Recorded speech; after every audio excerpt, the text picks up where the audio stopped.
서울 강남역 인근 회색빛 빌딩이 줄지어 선거리 한복판. 사람들은 스마트폰을 보며 바쁘게 걸었고 자동차는 틈도 없이 오갔다. 그 거리에 조용히 앉아있는 한 여성이 있었다. 한지우. 휠체어에 앉은 그녀는 건물 정문 앞을 바라보고 있었다. 그 앞에는 대한민국 재계 5위 안에 드는 대기업 정그룹의 본사가 있었다. 유리로 된 로비, 보안요원이 정장을 입은 이들을 검문하는 출입게이트. 모두가 그녀를 지나쳤다. 휠체어에 앉은 그녀의 존재는 거리의 소음 속에 묻혔다. 그러나 그녀는 가방에서 종이 한 장을 꺼내 꾹꾹 눌러 적은 편지를 다시 확인했다. 정도현 회장님께 드립니다. 그 이름. 한지우는 어린 시절부터 머릿속 깊이 묻어두었던 이름이었다. 엄마가 살아있을 때 단 한 번 들었던 이름. 내 아빠 이름이야. 정도현. 엄마는 울면서도 끝내 그 사람을 원망하지 않았다.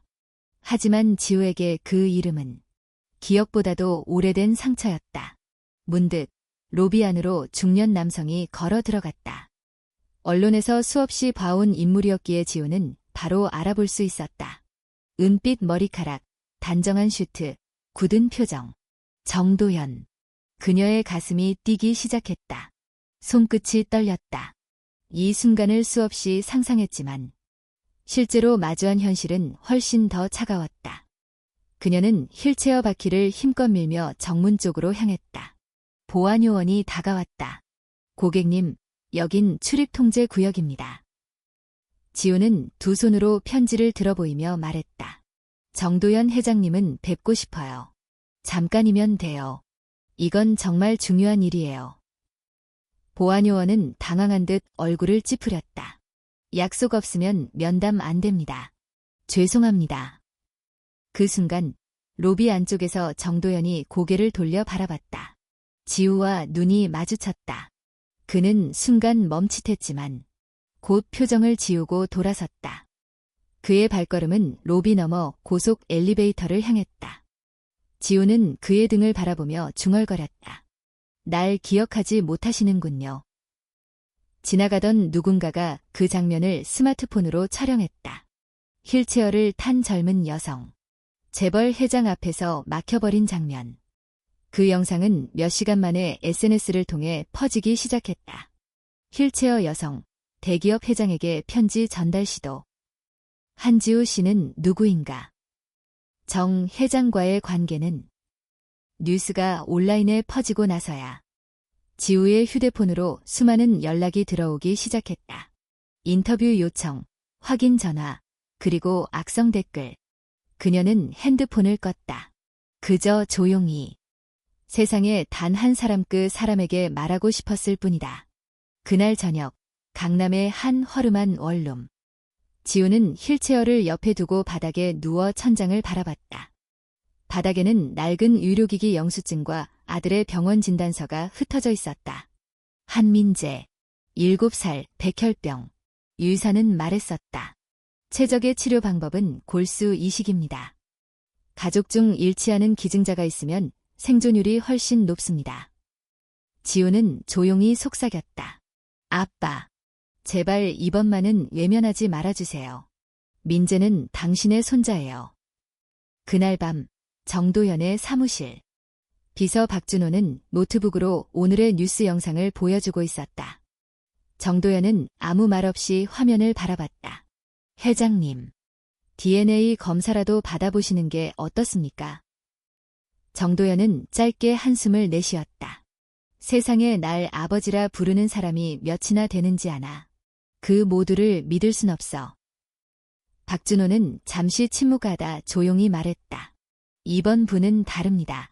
전 직감적으로 그렇게 느꼈습니다.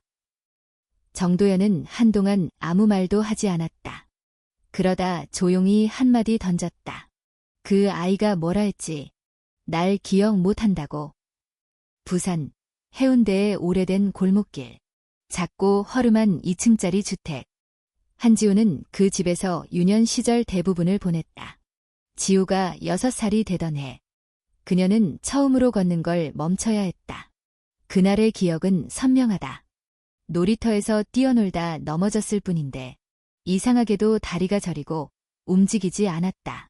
의사는 말없이 MRI를 찍었고 결국 지우는 하반신 마비 판정을 받았다.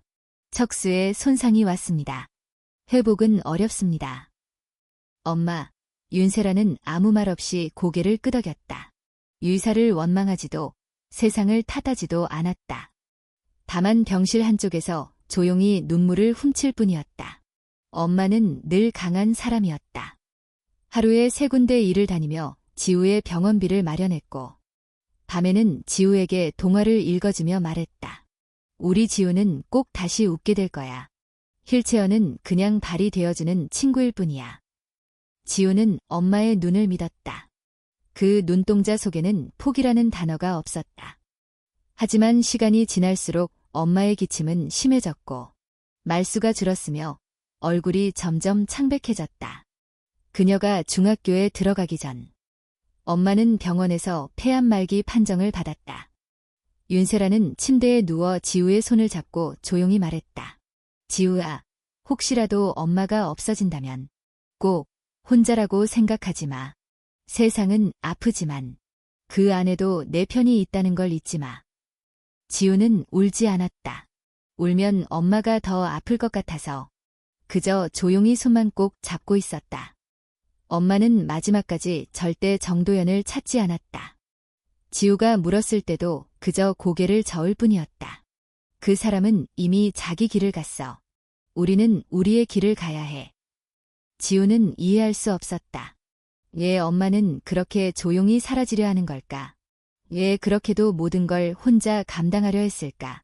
그 질문에 대한 답은 엄마가 세상을 떠난 후 서랍 속에서 발견한 편지 한 통에 있었다.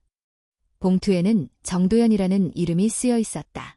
편지를 뜯자 지우는 처음으로 엄마가 그를 얼마나 사랑했는지를 알게 되었다.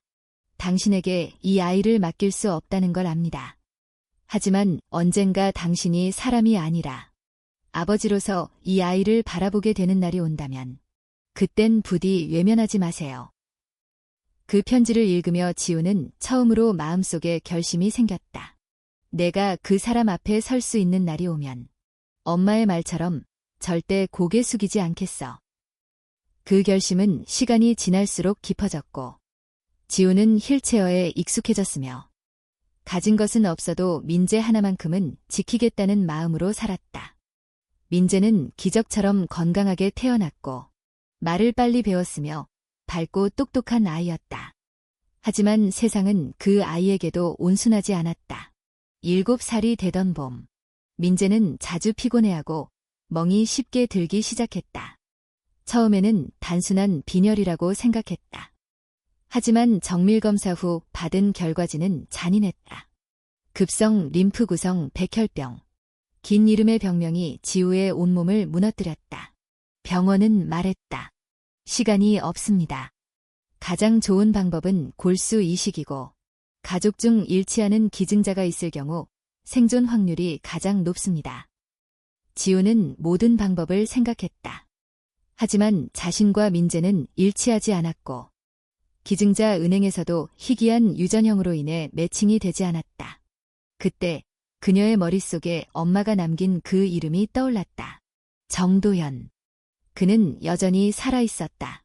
그리고 그는 민재의 외할아버지였다. 지우는 오랜 고민 끝에 서울로 향했다. 강남역 근처의 조용한 고시원에 방을 얻고 모든 유료 기록과 엄마의 편지를 가방에 담았다. 그녀는 단 하나의 목표만을 가슴에 품었다. 민재를 살리는 것. 그것뿐이었다. 그 어떤 분노도, 수치심도 그 앞에서는 의미가 없었다. 그녀는 매일 정그룹 로비 앞에 나타났다.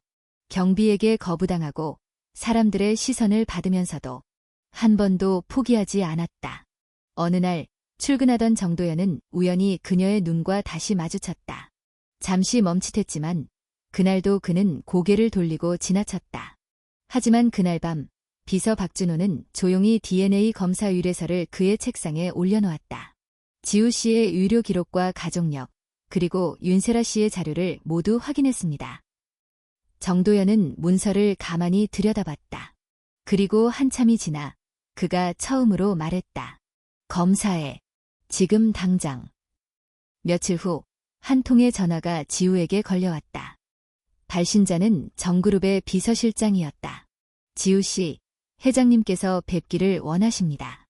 오늘 오후 3시 본사 25층 회의실로 오시겠습니까? 그 순간 지우의 마음은 복잡하게 뒤섞였다. 기대보다는 불안이 더 컸다. 하지만 피하지 않기로 했다. 약속된 시간, 정그룹 본사 25층. 지우는 회의실 문을 열고 들어섰다. 정도연은 책상 앞에 서 있었다. 정장을 입은 모습은 여전히 냉철하고 위험 있는 모습이었다. 하지만 그 눈빛 속에는 예전과는 다른 감정이 비쳤다. 안개. 짧은 말이었지만 그 안에는 지난 수십 년의 시간을 통과해온 복잡한 감정이 담겨 있었다. 지우는 조심스럽게 자리에 앉았다. 두 사람 사이에는 무거운 침묵이 흘렀다. 정도연이 먼저 입을 열었다. DNA 검사 결과. 윤세라 씨가 남긴 편지와 함께 확인했다. 내가 내 딸이라는 사실. 부정하지 않겠다. 지우의 눈이 커졌다. 그는 담담하게 말을 이었다. 내가 부끄럽다. 그녀와의 기억을 지워버리려 했던 내가. 그리고 너를 존재조차 인정하지 않았던 내가. 지우는 떨리는 목소리로 말했다. 저는 돈이 필요하지 않아요. 보상도 원하지 않아요. 민재 제 아들이에요. 지금 병원에 있고 백혈병에 걸렸어요. 정도연은 고개를 들었다. 지우는 가방에서 진단서를 꺼내 그의 앞에 놓았다. 의사 말로는 가족 중에 골수 조직이 맞는 사람이 있으면 생존 확률이 훨씬 올라간다고 했어요. 부디 검사만이라도. 그의 표정이 굳어졌다. 순간 지우는 그의 입에서 불가능하다는 말을 들을까 두려웠다. 하지만 그는 조용히 고개를 끄덕였다. 내일 바로 검사를 받겠다. 이건 아버지로서 처음이자 마지막일 수도 있겠지. 그날 밤 지우는 병원에 돌아와 민재의 손을 꼭 잡았다. 아이는 잠들어 있었고 손끝은 차가웠다. 조금만 더 버텨줘. 할아버지가 도와줄 거야. 이번엔 진짜야. 이틀 후 병원 검사실. 정도연은 정장 대신 평범한 셔츠를 입고 나타났다. 처음으로 그가 회장이 아닌 사람처럼 보이는 순간이었다. 의료진은 그의 혈액 샘플을 받아 조심스럽게 설명했다. 검사 결과는 48시간 후에 나옵니다. 기증 여부는 HLA 항원 일치율에 따라 결정됩니다. 정도연은 고개를 끄덕이고 자리를 떴다. 그날 밤 그는 혼자 집무실에 남아 윤세라가 남긴 편지를 읽었다. 읽고 또 읽었다. 나는 당신을 원망하지 않아요. 단지 이 아이만은 혼자 버려지지 않게 해주세요. 이틀 후 지우의 휴대폰이 울렸다. 병원이었다. 그녀는 떨리는 손으로 전화를 받았다. 네, 지우입니다. 한민재 군 관련 골수 기증 검사 결과가 나왔습니다. 상대방의 목소리가 잠시 멈췄다. 회장님과의 일치율은 32%입니다. 기증에는 부적합합니다.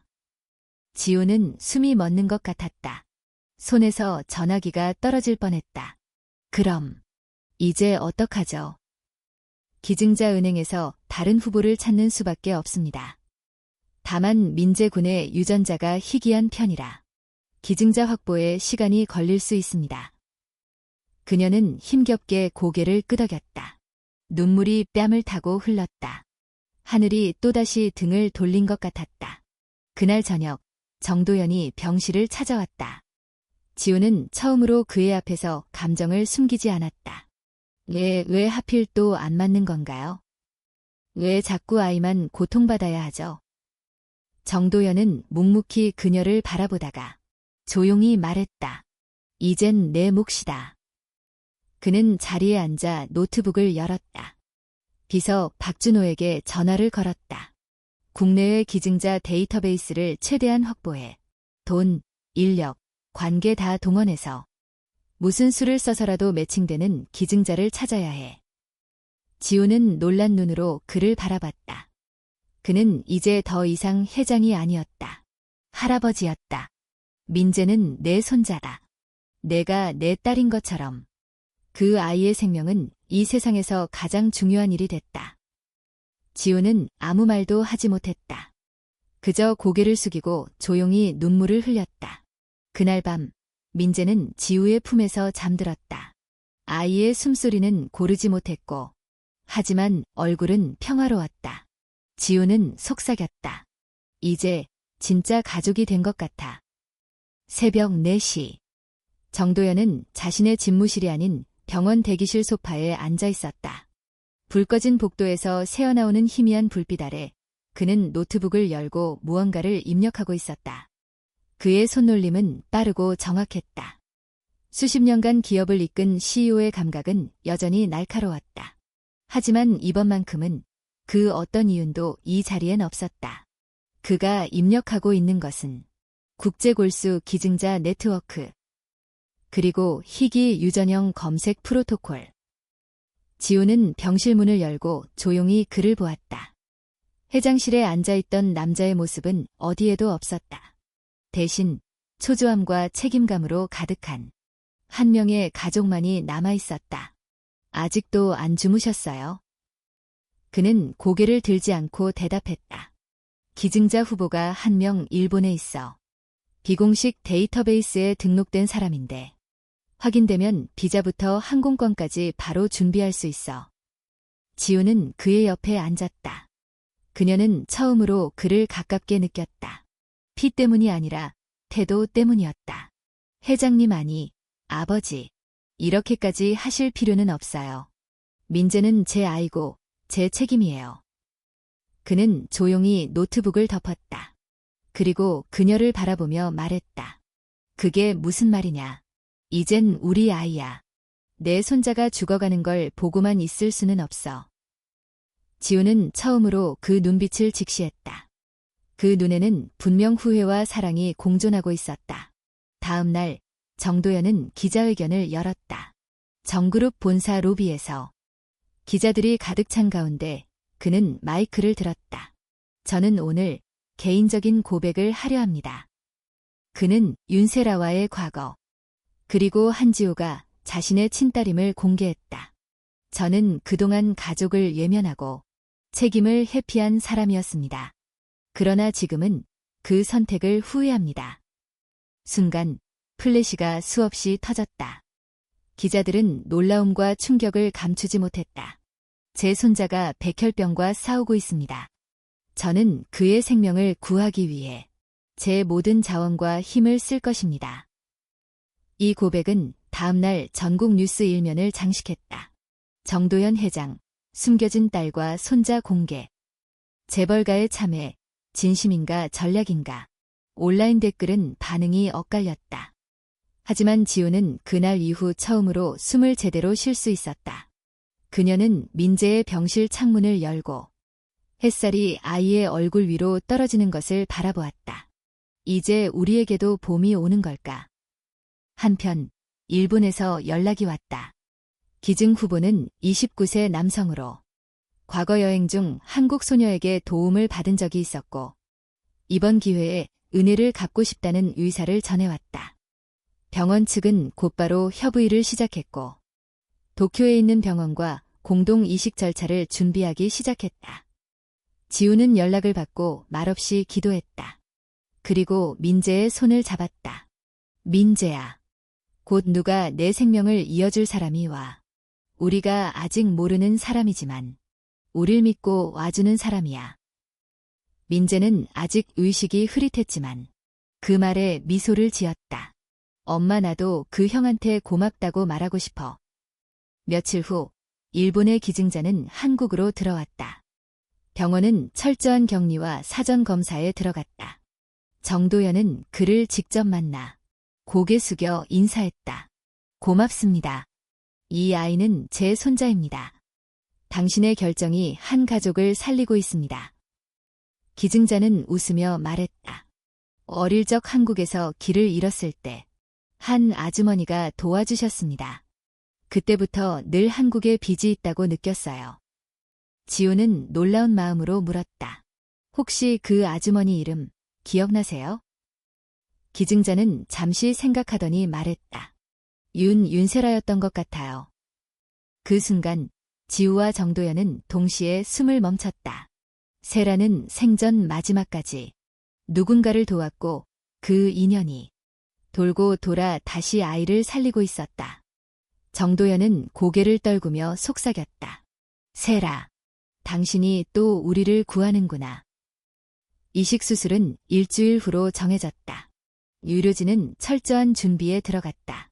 민재의 컨디션을 끌어올리기 위해 정도연은 특수영양식과 정신안정 치료까지 동원했다. 지우는 밤마다 기도하며 엄마의 편지를 가슴에 안고 잠들었다. 그리고 어느 날 민재가 지우를 부르며 말했다. 엄마, 할아버지랑도 같이 살 수 있어? 그 말에 지우는 눈물을 삼키며 고개를 끄덕였다. 응. 이제부터는 우리 셋이 같이 살아가는 거야. 서울대병원 특수이식병동 14층. 수술실 앞긴 복도에는 무겁고 조용한 공기가 감돌았다. 하얀 가운을 입은 의료진들이 차례차례 이동하고 있었고 수술 대기 명단에는 한민재, 7세라는 이름이 새겨져 있었다. 지우는 민재의 머리를 조심스럽게 쓸어내리며 말했다. 이제 조금만 자면 다 괜찮아질 거야. 엄마가 곁에 있어줄게. 민재는 약에 취한 듯 눈을 반쯤 감고 대답했다. 나 아프지 않게 해줘. 그 옆에서 정도연은 말없이 그 모습을 바라보고 있었다. 자신의 손자. 그 작은 존재가 얼마나 많은 사람들의 마음을 움직이고 있는지 이제서야 실감할 수 있었다. 의사는 마지막 설명을 했다. 수술 시간은 약 68시간 예상됩니다. 기증자와의 세포 적합성이 높은 편이라 가능성은 긍정적이지만 면역 반응이나 감염 등 돌발 상황에 대한 대비도 필요합니다. 지우는 깊게 고개를 숙였다. 정도연도 뒤따라 인사했다. 제발 잘 부탁드립니다. 그리고 수술실 문이 천천히 닫혔다. 지우는 그 문을 보며 혼잣말을 했다. 엄마 지켜보고 있죠? 민재, 꼭 다시 웃게 해주세요. 시간은 느리게, 무겁게 흘렀다. 정도연은 대기실 소파에 앉아 손을 모은 채 앉아 있었다. 그의 눈앞엔 수많은 과거가 스쳐갔다. 젊은 시절, 그는 세라와의 사랑을 회피했고 사업이라는 이유로 딸의 존재를 예면했다. 그 잘못이 지금 이 수술실 앞에서 뼈아프게 다가왔다. 그는 조용히 중얼거렸다. 지우야, 너는 나보다 훨씬 강한 사람이야. 나는 아버지라는 단어조차 쉽게 입에 올릴 자격도 없었는데. 지우는 옆에서 들었지만 아무 말도 하지 않았다. 그저 손끝을 움켜쥐며 기도했다. 수술이 시작되고 3시간이 지나자 의사 중 한 명이 잠시 밖으로 나왔다. 지금까지 순조롭게 진행되고 있습니다. 기증된 골수세포는 이식에 성공적으로 투입됐고 이제 중요한 건 아이의 면역 반응입니다. 지우는 숨을 고르며 고개를 끄덕였다. 하지만 아직 끝난 게 아니었다. 그 후 2시간. 민재의 체온이 급격히 상승했다는 연락이 왔다. 수술실 안에서 긴급 항생제를 투입 중이라는 보고. 지우는 주저앉을 뻔했다. 그녀는 차가운 바닥에 무릎을 꿇고 두 손을 모았다. 제발 민재를 데려가지 말아줘요. 정도연은 그런 지우의 어깨를 감싸 안았다. 자신도 말은 없었지만 마음은 한없이 무너지고 있었다. 7시간 45분 후 수술실 문이 열렸다. 수술을 맡았던 주치의가 고개를 들고 말했다. 이식은 성공적으로 마무리됐습니다. 다만 면역 반응에 위험이 있으므로 48시간은 절대 안정을 유지해야 합니다. 그 이후에야 초기 반응을 확인할 수 있습니다.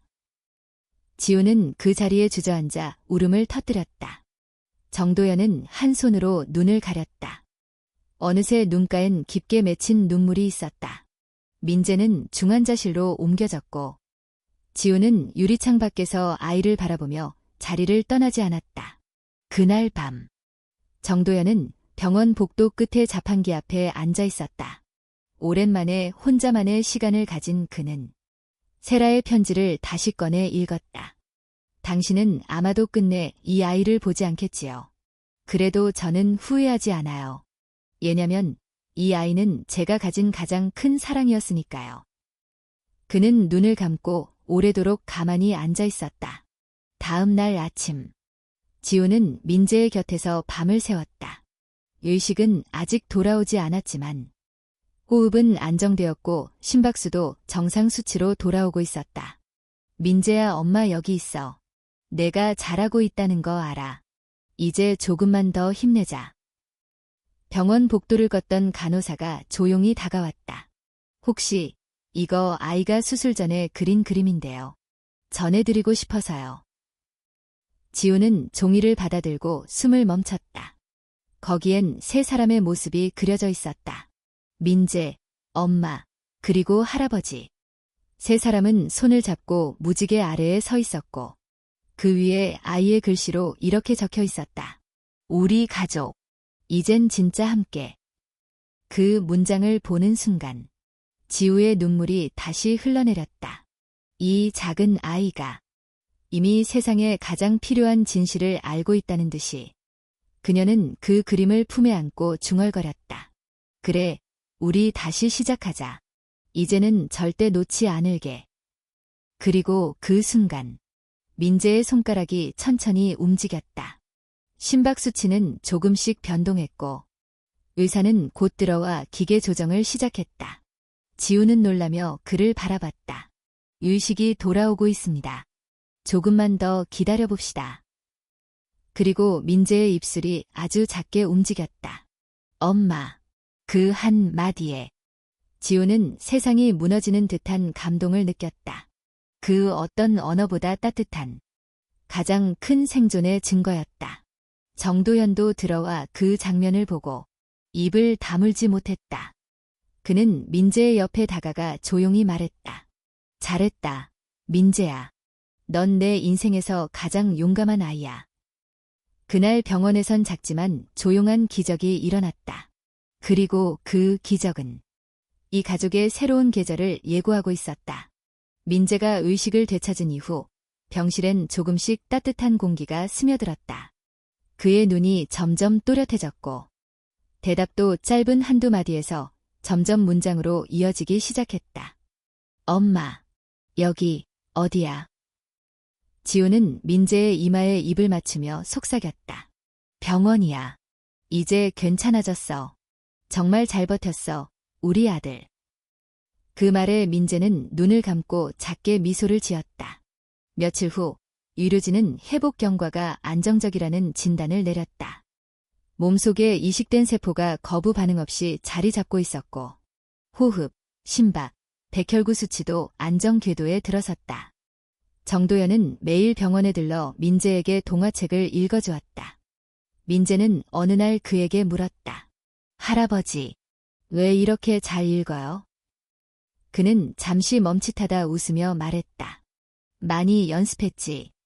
내가 내 나이였을 땐 책 읽는 게 참 무서웠단다. 그때 나도 누군가 이런 목소리로 읽어줬다면 좋았을 거야.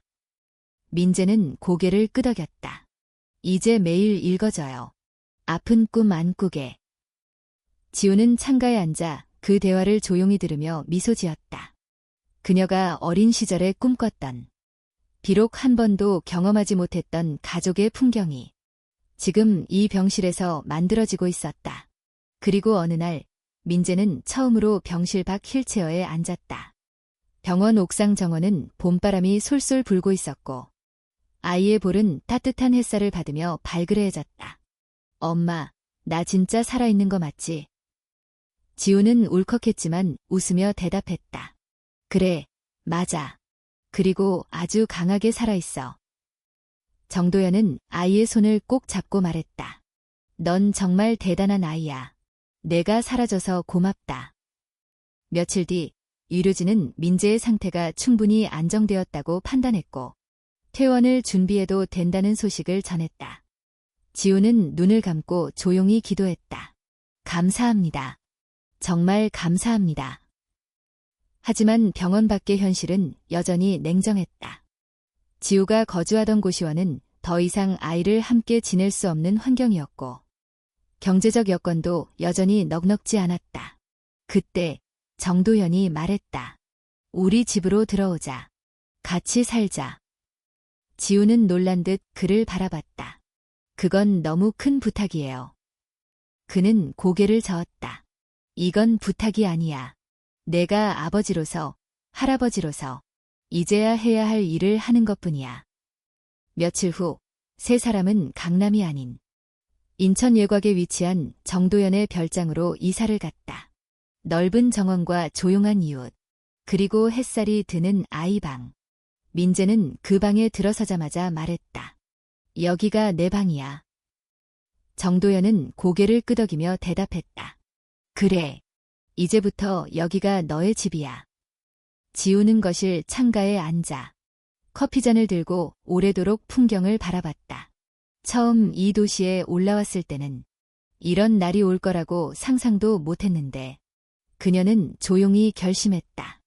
이제는 아이만을 위해 사는 삶이 아니라 자신의 삶도 다시 찾아야 한다고. 지우는 온라인으로 복지행정학과 편입을 준비하기 시작했다.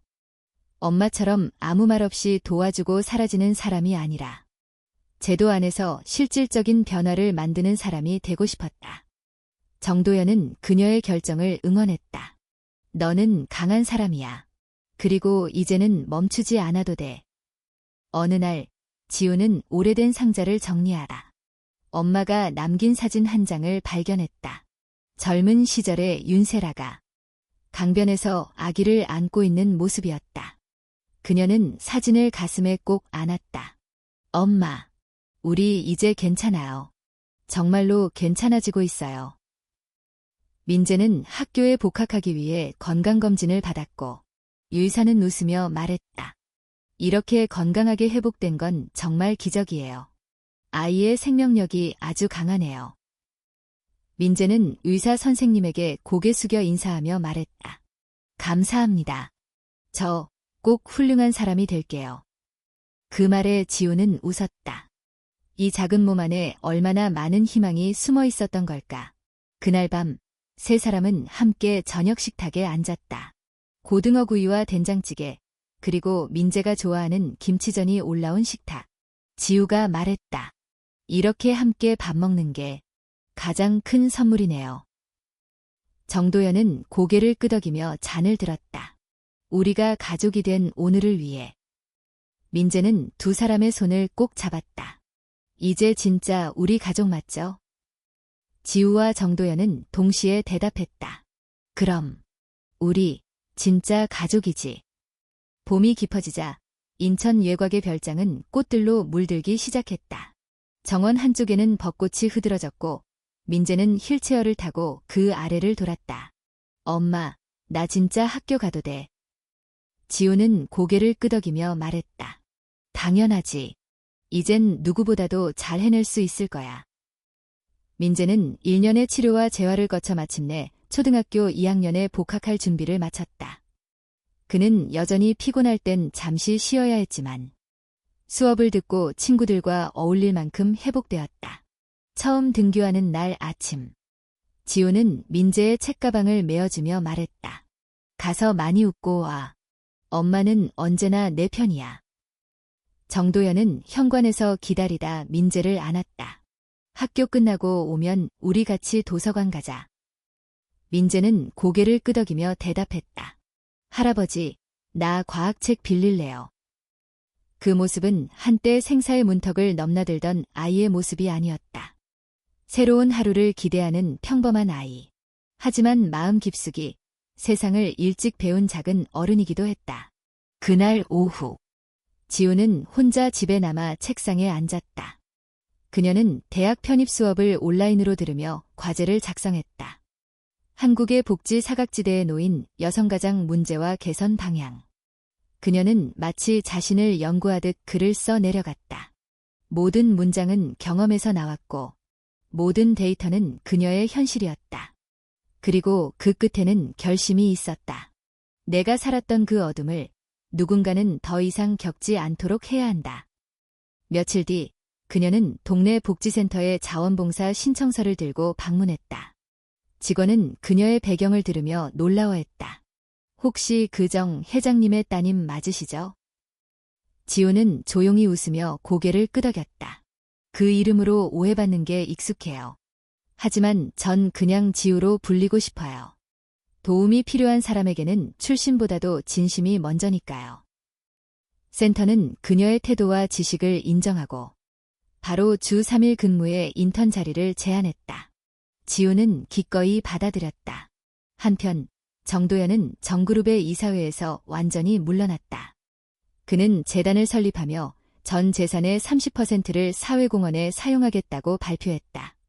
그 이름은 세라 재단. 세상에서 가장 조용히 살아갔던 한 여인의 이름이었다. 기자들은 물었다.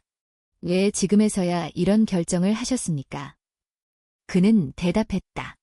누군가는 마지막 순간에도 타인을 도왔고 나는 그 삶을 너무 늦게 이해했습니다. 이제라도 그 이름을 따서 세상에 무언가 남기고 싶습니다.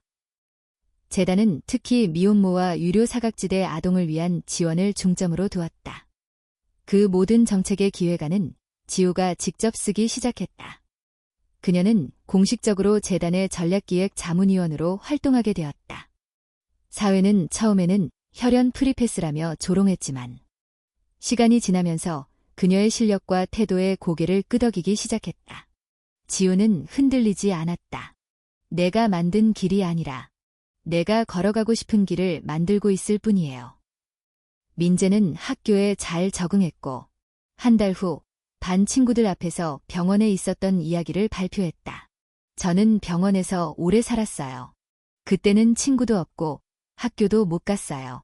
근데 엄마랑 할아버지가 있었고 지금은 학교에 다니게 돼서 좋아요. 선생님은 눈시울이 붉어졌고 아이들은 그를 더 이상 아픈 애가 아니라 용감한 친구로 바라보기 시작했다. 하루는 지우가 책상 앞에 앉아 있는데 민재가 다가와 쪽지를 내밀었다. 학교에서 편지 쓰기 시간에 썼어요. 그 안엔 짧은 글이 적혀 있었다. 엄마는 세상에서 제일 멋진 사람이에요. 왜냐하면 엄마는 나를 안 버렸고 나 대신 아플 수는 없었지만 끝까지 옆에 있었어요. 지우는 그 쪽지를 품에 안고 아이를 꼭 안았다. 엄마도 너를 만나서 제일 잘한 일이야. 그리고 그날 밤 정도연은 가족 모두에게 제안을 했다. 우리 같이 여행 갈까? 너무 오랫동안 병원과 집만 오갔잖아. 제주도 어때?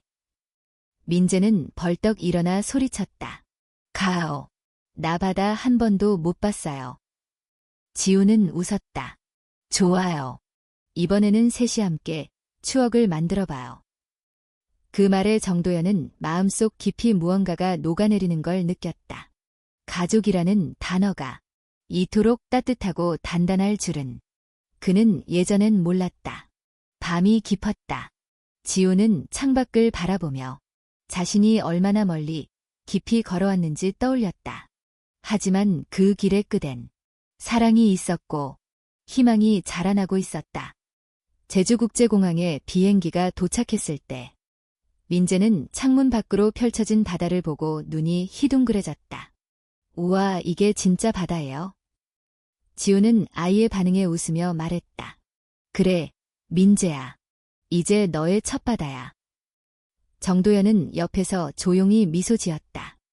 한때 자신에게 바다는 사업 확장을 위한 개발지일 뿐이었지만 지금은 단순한 파도 소리조차 감정을 건드리는 새로운 세상이었다.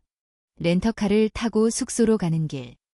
도로 양옆엔 돌담과 유채꽃이 어우러져 있었다. 민재는 뒷좌석에서 바깥을 바라보며 계속해서 질문을 쏟아냈다. 여기엔 왜 돌이 많아요? 바람은 왜 이렇게 세요? 할아버지는 어릴 때 여행 많이 했어요. 정도연은 잠시 창밖을 보다가 대답했다. 어릴 땐 여행보단 공부나 일만 했지. 지금처럼 이렇게 가족이랑 온 건 사실 처음이야. 그 말에 민재는 놀란 듯 물었다. 진짜요? 할아버지도 처음이야. 지우는 그 대화를 들으며 마음속 깊이 무언가 울리는 걸 느꼈다. 지금 이 순간이 우리가 다 처음으로 배우는 가족의 시간들이구나. 숙소는 서귀포 바닷가 근처의 작은 펜션이었다. 한적하고 소박한 공간. 바로 앞엔 해안 산책로가 있었다. 짐을 풀고 난 뒤 세 사람은 바다 앞벤치에 앉았다. 민재는 조약돌을 줍고 지우는 바다를 찍으며 웃었다. 정도연은 조용히 하늘을 올려다보았다. 이런 하늘은 세라가 참 좋아했는데. 그의 말에 지우는 조용히 고개를 끄덕였다. 엄마도 바다를 좋아했어요. 바다가 사람을 안아주는 느낌이라고 했거든요. 민재는 그 말을 듣고 바다 쪽으로 팔을 벌리며 소리쳤다. 그럼 나도 안아줘, 바다야. 그 순간 파도가 세게 몰아치며 아이의 발끝을 살짝 적셨다. 민재는 깔깔 웃었고 세 사람은 함께 그 웃음 속에 녹아들었다.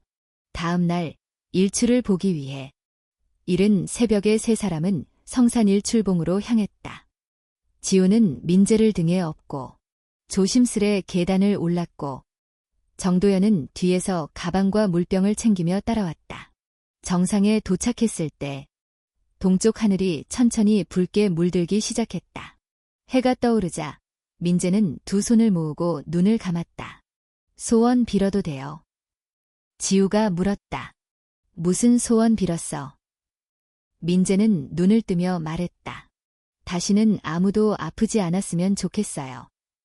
그 말에 지우는 아이를 꼭 안았고 정도연은 말없이 하늘을 바라보며 눈시울을 붉혔다. 그날 오후엔 올레길을 따라 산책을 했다. 민재는 휠체어를 잠시 멈추고 풀숲에 피어난 들꽃을 바라봤다. 엄마, 저 꽃 이름 뭐예요? 지우는 잠시 꽃을 바라보다 말했다. 몰라. 근데 예쁘면 그냥 희망꽃이라 부르자. 민재는 그 말에 크게 웃었다. 그럼 우리 세 사람도 이름 지어요. 희망가족 어때요? 정도연은 웃음을 터뜨리며 말했다. 희망가족 그거 좋다. 여행 마지막 날 밤. 세 사람은 펜션 마당에서 고기를 구워 먹었다. 민재는 나무젓가락으로 고기를 뒤집으려 했었고 지우는 채소를 씻었으며 정도연은 불을 조절하며 말했다. 이런 밤이 참 좋구나. 조용하고 평화롭고 무엇보다 가족이 함께 있다는 게. 지우는 그 말에 눈을 감고 고개를 끄덕였다. 우리가 이 시간을 기억하게 될 거예요. 언제든 힘들 때마다. 이 날을 떠올릴 수 있을 만큼 따뜻하니까요. 민재는 고기를 한 입 먹고 말없이 웃었다. 그 웃음은 모든 말을 대신했다. 서울로 돌아오는 비행기 안. 민재는 창밖을 바라보다 잠들었고 지우는 조용히 아이의 머리를 쓰다듬었다.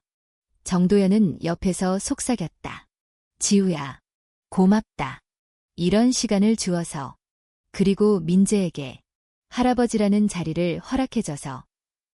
지우는 고개를 저으며 대답했다. 우리 모두가 서로에게 기회를 준 거예요. 그리고 받아들인 거죠. 그날 저녁 다시 집으로 돌아온 세 사람은 모든 짐을 정리하고 거실에 앉았다.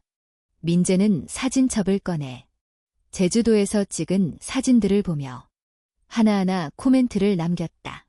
이건 내가 바다랑 인사했을 때, 이건 엄마가 울컥했던 산꼭대기, 이건 할아버지가 고기 굽는 사진인데 살짝 탔죠.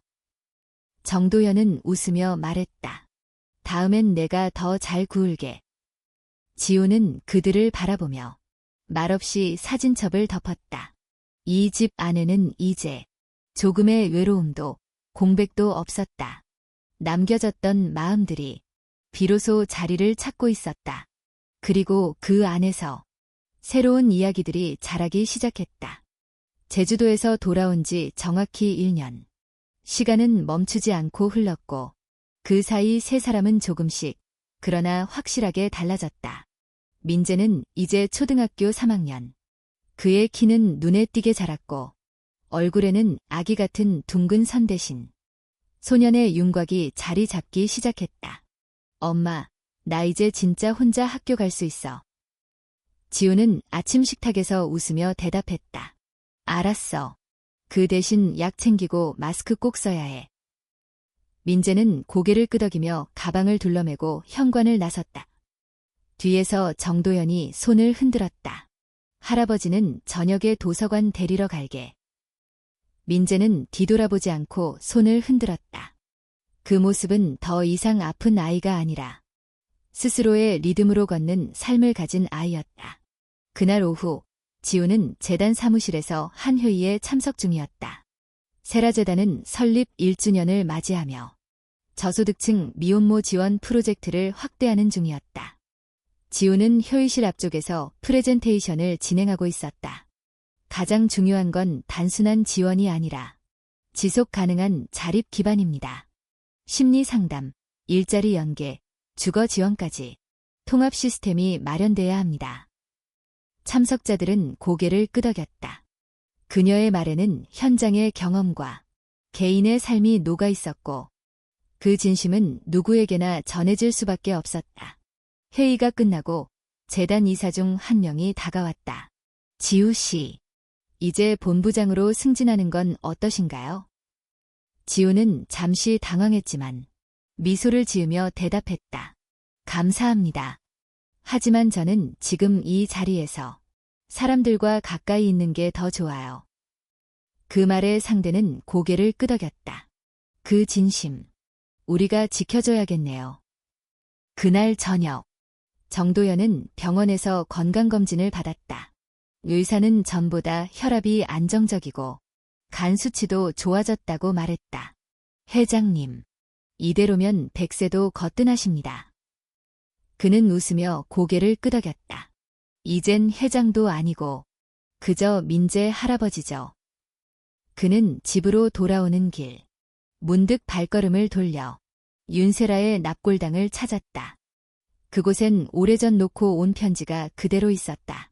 그는 묵묵히 앉아 조용히 말을 걸었다. 세라야, 지우는 잘 크고 있어.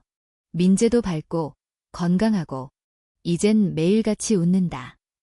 그는 잠시 침묵하다가 조용히 눈을 감고 속삭였다.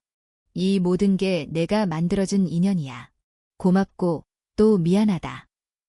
그리고 그는 한참을 그 자리에 앉아 있었다. 언제부턴가 시간이 그를 서두르게 하지 않았다. 다음 날 집에 돌아온 지우는 책상 위에 놓인 한 봉투를 발견했다. 지우에게 아버지로부터. 봉투 안에는 한 통의 편지와 함께 정도연이 작성한 유언장이 들어있었다. 지우는 잠시 망설이다가 편지를 펼쳤다. 지우야, 이제야 너에게 처음으로 딸아라고 말할 수 있을 것 같구나. 나는 많은 것을 가졌지만 많은 것을 잃으며 살아왔다. 그중 가장 후회하는 건 너와 너의 엄마에게서 멀어졌던 시간이다. 그렇기에 남은 시간은 너희 곁에서 조용히 그러나 끝까지 함께하고 싶다. 유언장에 담긴 재산보다 내가 나와 함께한 시간들이 내 인생의 가장 큰 유산이다. 언젠가 내가 떠나더라도 이 마음만은 기억해줬으면 좋겠다. 지우는 편지를 덮고 한동안 말이 없었다. 그의 진심은 너무 늦게 도착했지만 결코 가볍지 않았다. 그날 밤, 세 사람은 소파에 나란히 앉아 함께 영화를 보았다. 민재는 중간에 졸리다며 지우 무릎에 기대었고 정도연은 조용히 아이의 담요를 덮어주었다. 지우는 고개를 돌려 그를 바라보았다. 아버지. 정도연은 천천히 그녀를 바라봤다. 네. 지우는 잠시 멈췄다가 말했다. 이제는 정말 그렇게 부를 수 있을 것 같아요. 아버지라고. 그 말에 정도연은 미소를 지으며 고개를 끄덕였다. 그래, 그래야지. 이젠 진짜 우리가 가족이니까. 창밖엔 봄비가 조용히 내리고 있었고 그 빗소리는 세 사람의 시간 속에 하나의 리듬처럼 흐르고 있었다. 이 집에는 이제 눈물이 아닌 추억이 쌓이고 있었다. 그리고 그 추억은 다음 세대로, 다음 날들로 조용히 이어지고 있었다. 가을이 깊어가던 어느 날, 민재는 학교에서 특별한 숙제를 받아왔다. 내가 제일 사랑하는 사람에 대해 글을 써오기. 그날 저녁 식탁에 앉아있던 민재는 종이와 연필을 꺼내더니 말했다. 엄마, 나 이 숙제 어떻게 써야 할지 몰라. 지우는 웃으며 물었다. 누가 제일 먼저 떠올라? 민재는 조용히 말했다. 엄마, 그리고 할아버지. 정도연은 신문을 읽다 말고 고개를 들었다. 민재는 연필을 돌리며 대답했다. 처음엔 무서운 사람이었는데 이젠 내 편 같아서요. 그리고 제일 많이 변한 사람이니까요. 정도연은 그 말에 아무 말도 하지 못했다. 단지 입꼬리만 살짝 올라간 채 눈을 천천히 감았다. 그날 밤 민재는 짧은 글을 완성했다. 나는 엄마를 사랑한다. 엄마는 나를 낳았고 지켰고 웃게 했다. 나는 할아버지도 사랑한다. 처음엔 멀리 있었지만 지금은 가장 가까이에 있다. 우리 가족은 피보다 더 진한 마음으로 이어졌다. 다음 날 선생님은 민재의 글을 교실 앞에서 읽어주었다. 친구들은 조용히 그의 이야기를 들었고 수줍지만 진심이 담긴 박수를 보냈다.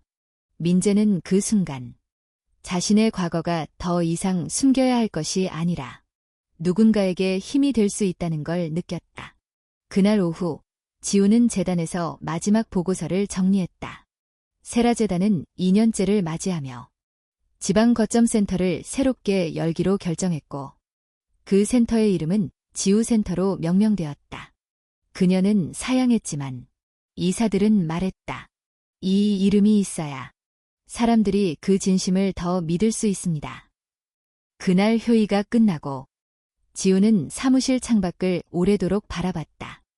가을 햇살이 창문 너머로 부드럽게 들어오고 있었고 그 빛은 마치 오래전 엄마가 웃으며 머리 쓰다듬어주던 순간처럼 따뜻했다. 집에 돌아온 지우는 책장에서 하나의 상자를 꺼냈다. 그 안에는 윤세라가 남긴 유일한 일기장이 들어있었다. 그녀는 몇 년 전 처음 발견했을 때 감히 끝까지 읽지 못했다. 하지만 오늘은, 이제는 그 어떤 두려움도 없었다. 일기 속에는 이런 문장이 있었다. 언젠가 지우가 나를 이해할 수 있는 나이가 되면 이 일기를 전해주고 싶다. 나는 완벽한 엄마는 아니었지만 그 아이가 세상을 믿을 수 있는 이유가 되고 싶었다. 지우는 그 구절에서 눈을 떼지 못했다. 그리고 그 옆에 윤세라의 손글씨로 쓰인 또 다른 문장이 있었다. 사랑은 남는 것이 아니라 계속해서 이어지는 것이다. 그 아이가 누군가를 사랑할 수 있다면 나는 영원히 살아있는 것이다. 지우는 그 순간 엄마가 남긴 모든 것이 결국 자신을 여기까지 데려왔다는 걸 실감했다. 며칠 후 정도연은 민재와 함께 동네 공원 벤치에 앉아 있었다. 아이들은 뛰놀고 있었고 민재는 그들을 바라보다가 물었다. 할아버지, 세상에서 제일 용감한 건 뭐라고 생각해요? 정도연은 잠시 생각하다가 대답했다. 용서하는 것, 그리고 다시 사랑할 수 있게 되는 것. 민재는 고개를 끄덕였다. 그럼 엄마가 제일 용감한 사람인가요? 정도연은 망설임 없이 대답했다. 그렇지. 그리고 너도. 민재는 활짝 웃으며 말했다. 그럼 나도 나중에 누군가의 편이 되어주는 사람이 될래요. 그 말에 정도연은 조용히 하늘을 올려다보았다. 가을 하늘은 높고 맑았고 어디선가 바람이 천천히 불어왔다. 그 바람은 마치 오래된 시간들의 어깨를 살며시 감싸는 듯한 느낌이었다. 그날 저녁, 세 사람은 식탁에 앉아 조촐한 저녁을 나눴다. 된장찌개에 고등어구이, 그리고 민재가 좋아하는 계란찜. 지우가 조용히 말했다. 이렇게 평범한 하루가 누군가에겐 가장 큰 기적일 수 있다는 걸 이제 알겠어요. 정도연은 고개를 끄덕였다. 맞아. 그리고 그런 하루들이 쌓여서 진짜 삶이 되는 거지. 민재는 밥 한 숟가락을 떠서 입에 넣으며 말했다. 우리 내일도 똑같이 밥 먹자. 그 말에 두 사람은 동시에 웃었다. 그 웃음 속에는 서로를 향한 이해와 믿음, 그리고 끝나지 않을 이야기의 시작이 있었다. 밤이 깊어갈수록 하늘엔 별이 하나둘 떠올랐다. 지우는 창가에 서서 그 별들을 하나하나 바라보며 중얼거렸다. 엄마, 이제 괜찮아요. 우린 괜찮아요. 그녀의 옆에 민재가 다가와 손을 잡았고 정도연이 천천히 그 옆에 섰다. 세 사람은 말없이 별을 바라보며 서 있었다. 그 별빛 아래에서 과거는 용서되었고 현재는 안착되었으며 미래는 조용히 시작되고 있었다. 그리고 그 이야기는 그렇게 하나의 끝이자 또 다른 시작으로 부드럽게 마무리되었다.